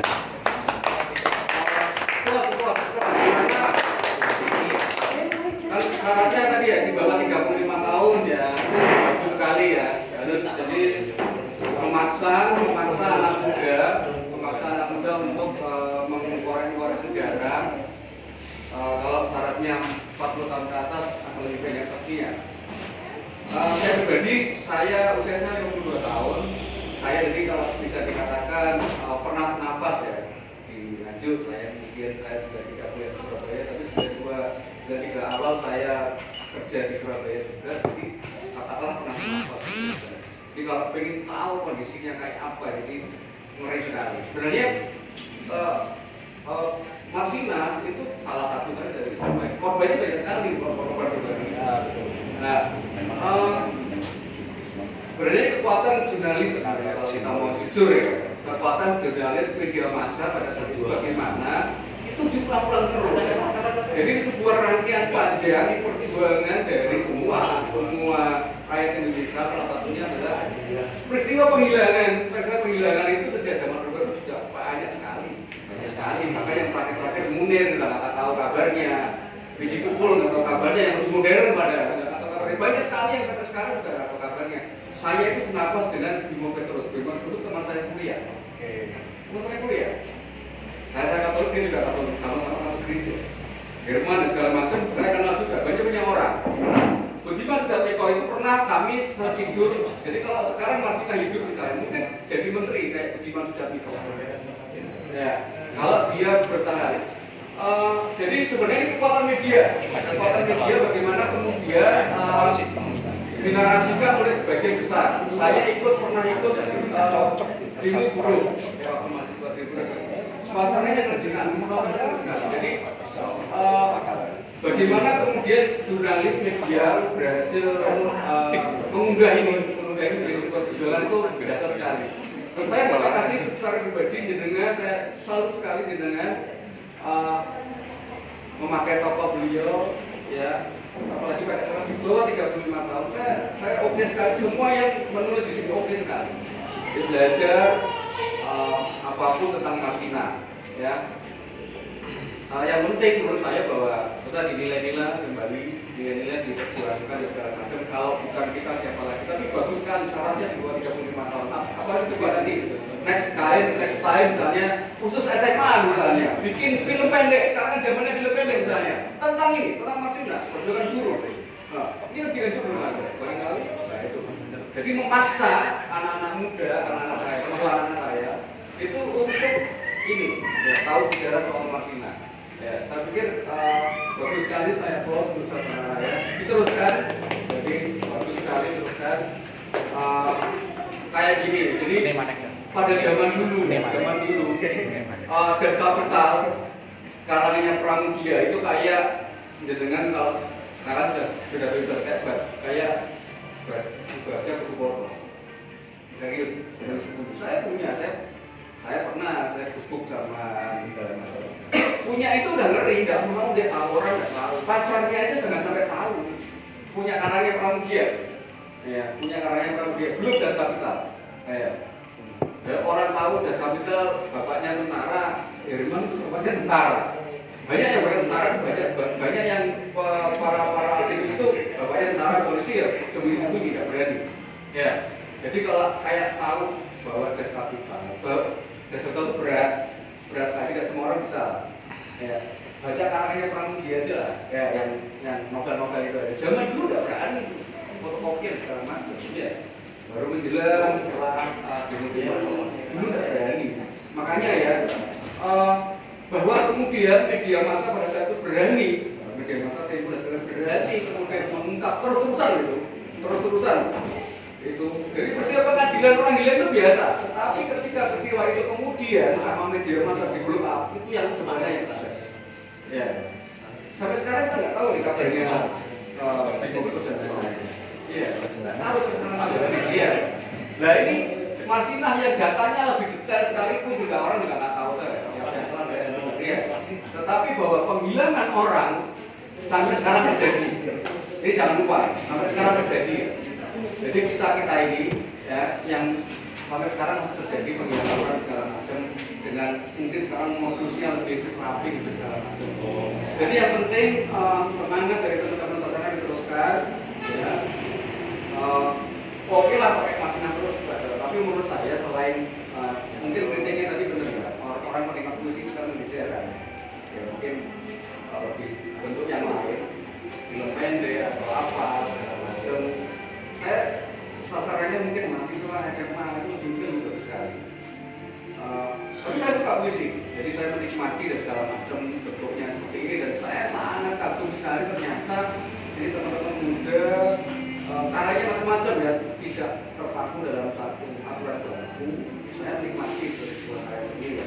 Karena karya sendiri bisa subjektif, bisa juga objektif ya. Dan siapa yang memandang. Jadi saya pribadi, saya zaman Mas Yusri itu agak sebagian ya. Jadi monggo semangat ini yang penting adalah semangat asasi manusia ya. Jadi monggo dibawa kemanapun terhadap diri sendiri dan orang-orang terdekat kita ya. Di mobil nanti kita ini saya sudah mau pamit. Jadi saya bisa ada Nah, saya terima kasih nanti kalau diundang-undang lewat Mas dan segala macam teman-teman Victoria coba bantu lah, paling tidak ikut menjadi peserta. Tapi saya senang sekali, terima kasih diteruskan ya. Karena dimanapun sama Marsinah tidak masalah. Mau di kampus, lewat HP, lewat Google, lewat segala tidak ada masalah ya. Saya juga belum pernah share ke Marsinah. Teman saya mundur juga banyak, saya belum pernah. Ya, tetapi bukan masalah pernah sejarah tidak pernah sejarah adalah bagaimana menerapkan apa yang pernah diperjuangkan. Jadi juragan itu susah. Ya. Menerapkan nilai humanisme itu susah. Nah, ya, tidak segampang. Saya pernah jadi juragan tidak gampang.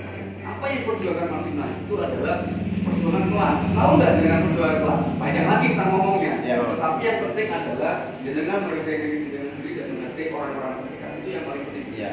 Itu yang dibutuhkan Marsinah sebenarnya. Menghargai diri sendiri. Terus kalau bisa dengan bikin kelas-kelas khusus guru mas. Kelas-kelas ini kan tadi maksudnya pengen guru kita. Ya, mungkin kelas-kelas khusus guru.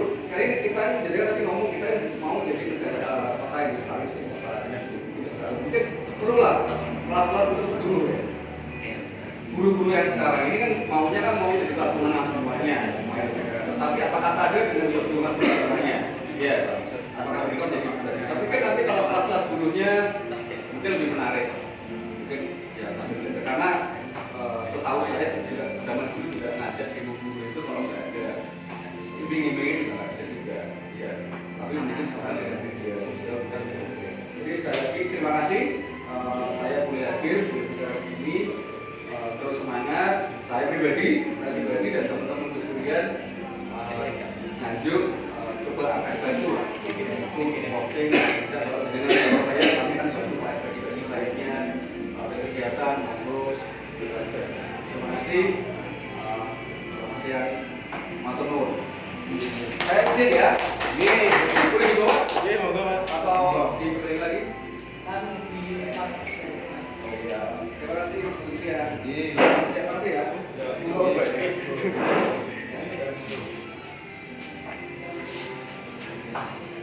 Wes, Oke, mungkin ada teman-teman yang mau bertanya lagi apa gimana? Atau mau sharing? Monggo. Monggo Mas Gus. Aku disini sempat sing jenenge Mbak Marsimane sangar. Tapi sesuai aku mikir Mbak aku sangat beruntung Marsimane itu mati. Karena dia hidup, dia bakal jadi megawati. Dia mati, dia dikenal dengan ini. Tapi enak kemungkinan ngene, Pak. Ya. Marsina itu kan apa? Ketika dia apa bakalan hidup terus ya. Bisa jadi dia jadi ibu rumah tangga tok loh. Bisa jadi. Tapi dia dengan dia dua power yang ono dan ancaman sing ono sampai dia diburu. Nek ngarani dia dua power sing lebih. Makanya dia sing nah, itu iso jadi megawati dan jadi korupsi. Oh. Boleh. Menarik. Moga masih. Amin. Assalamualaikum warahmatullahi wabarakatuh. Untuk gambaran acaranya berbeda. Tapi kalau untuk saya kenal Marsinah itu SMA. Karena teman saya rumahnya sini. Kocokku gini, Tugu Marsinah arep pegang monggo. Dari itu saya mengenal Marsinah dari SMA. Tapi saya nggak tahu Marsinah itu siapa. Mungkin dari Bapak Sopo Kimo Juliani mengadakan acara ini untuk mengundang bukan hanya anak SMA, tapi juga guru. Jadi mungkin di sekolah atau sejarah itu pun sendiri sedikit pudar. Nah, mungkin ada curhatan dari anak-anak SMA pun sejarah hanya itu saja, tidak ada penambahan sejarah yang seharusnya itu mereka kenal setelah sekolah. Kayak Marsinah, mereka mengenal di sekolah hanya sekilas. Marsinah itu pahlawan, tapi tidak tahu pahlawan dulu dan perjuangannya dia seperti apa.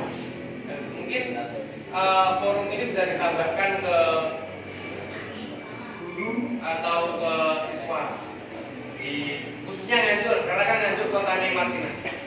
Setidaknya nanti kalau mereka kuliah keluar ditanyakan Marsinah nih sopo, mereka bisa Jawab. menjawab. Oke, sekali mungkin nanti bisa ditambah untuk mengembangkan workload yang lebih. Mungkin ada teman-teman lain yang mau menanggapi atau yang mau sharing atau yang mau ngomong, monggo. Mas Baik.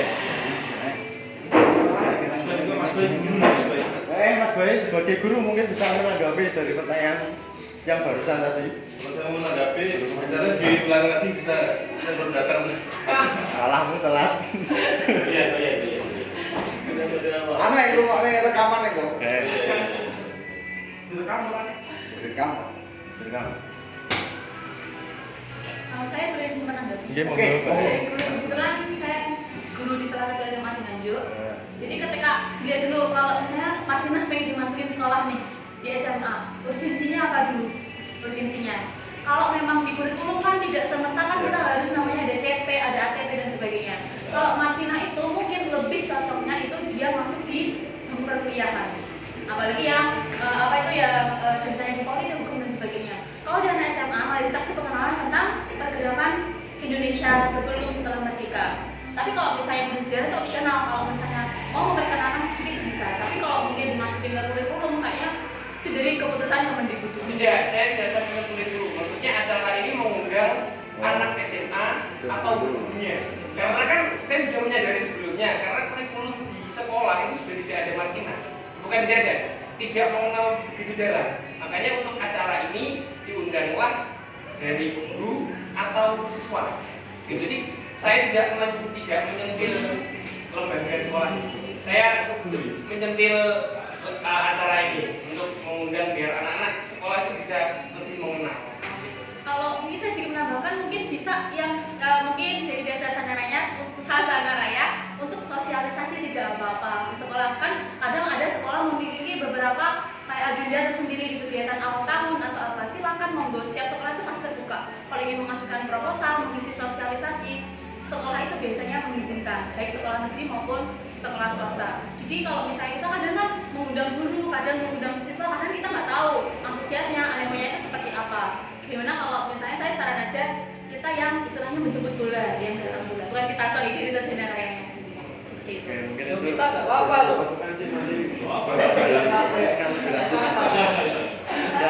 Kita bikin sekolah sendiri. Bikin yayasan saja loh. Iya. Kamu sendiri. Masih bahas kuis ini toh? Masih bahas kuis ini toh? Masih bahas kuisnya nggak bukan? Yo, nggak apa-apa. ini ngalir, ini ngalir. Tak sebentar baru tak pulang. Itu Ya, satu pertanyaan lagi barangkali ada, kalau ada, kalau nggak ada, atau pernyataan atau apa? yang khusus puisinya Mas Diko, yang apa malam datang kayaknya. Atau saya menanggapi wes, Apa, monggo.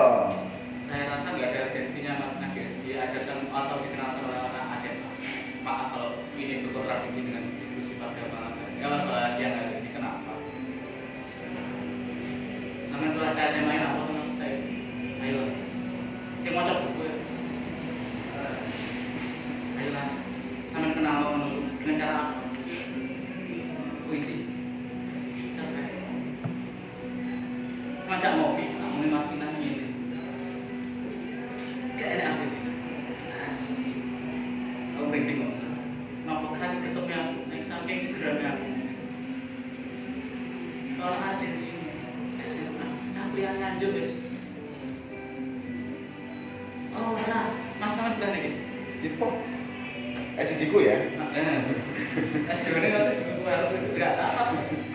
Kalau ayo lah, kan mungkin yang pilihan di sini yang kenal Mas siapa mas? Mas Ainur. Mas, sorry namanya siapa? Saya Raja. Mas Raja dia di mana? Ute. Ute mas, berarti di mana? Di Di Malang. Di Malang. Nama aslinya di Malang atau di Nganjuk? Di Nganjuk. Di Nganjuk. Mendalamnya di mana?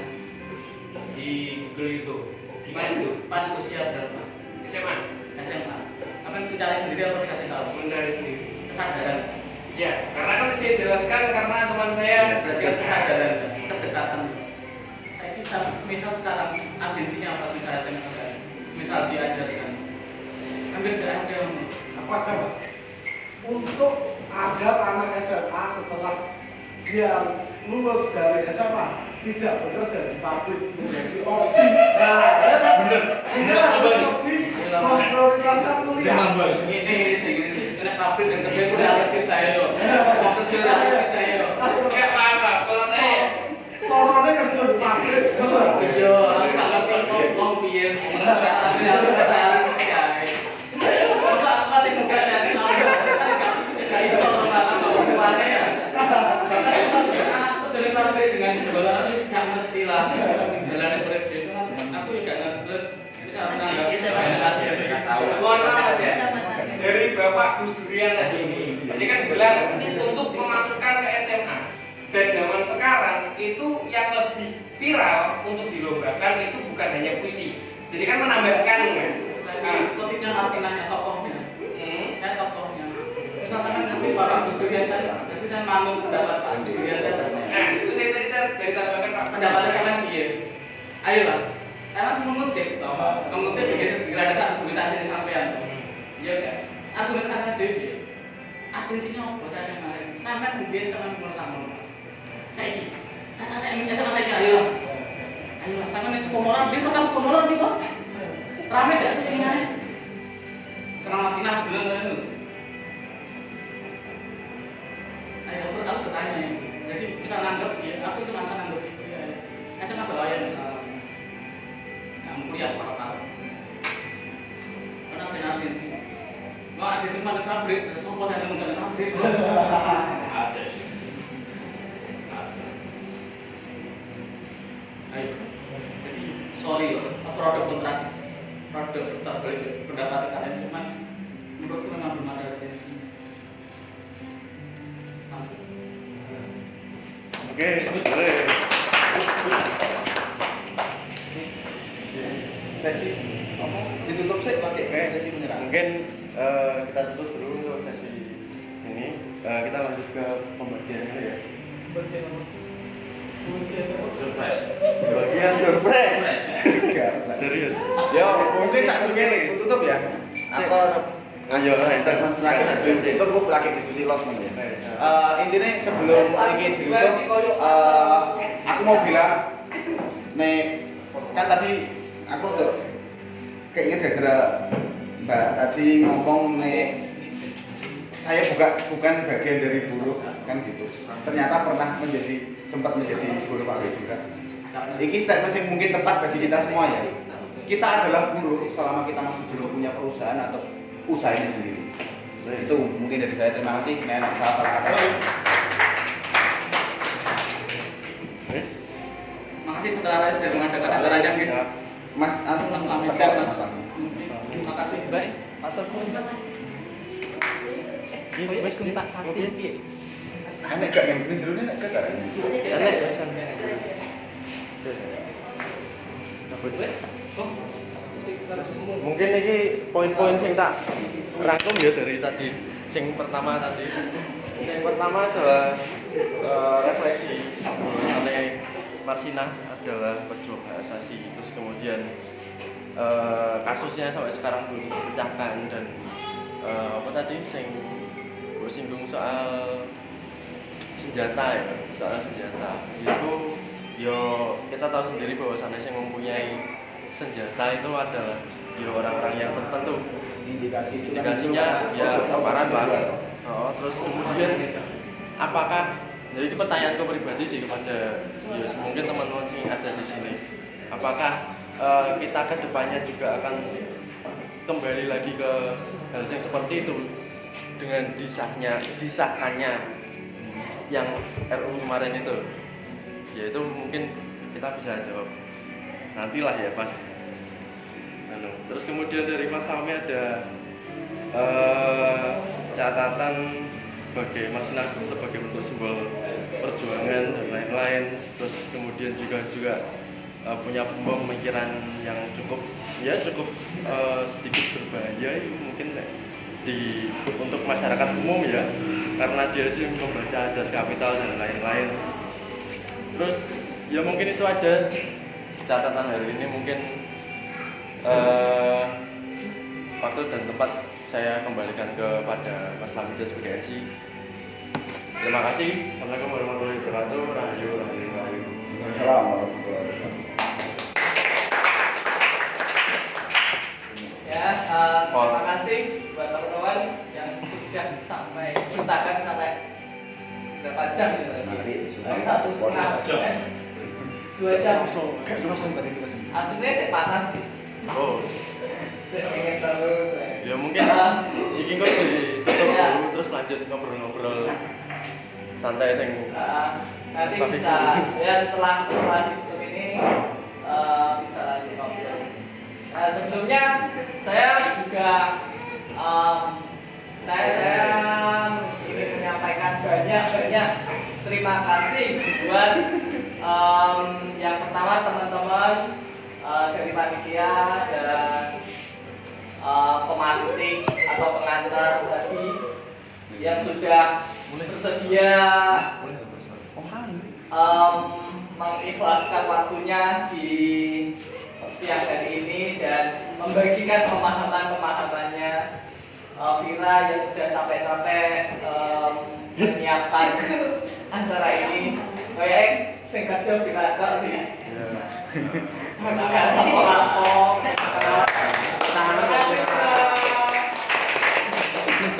Jadi Rio sih Vira kayak jangan-jangan kowe si Marsina. Terus terima kasih buat Mas Mamba yang memberikan dukungan kopi Triple Case ya. Nanti tolong bisa di pos-pos lah ya, nggak apa-apa, di tag juga Triple Case, bisa bantu itu. Terus terima kasih di Plus yang sudah membagikan ya, pokoknya di Plus Wila. Terus apa mana ya, Nomad, terima kasih juga ke Mas Fahmi dan teman-teman Mari Membaca Kanju. Terus Mas Grita yang sekarang nggak hadir, Lana Lain Frito tentunya terima kasih nggak hadir juga, dan Nomad apa Bafi dan Roastery, Nomad Bafi dan Space ya. Itu Nomad kan kita tadi. Iya, boleh. Thank you Nomad yang sudah memberikan ruangnya. Yes, kita mendukung. Ya mohon maaf, cuma gini-gini toh. Semoga bermanfaat. Wassalamualaikum warahmatullahi wabarakatuh.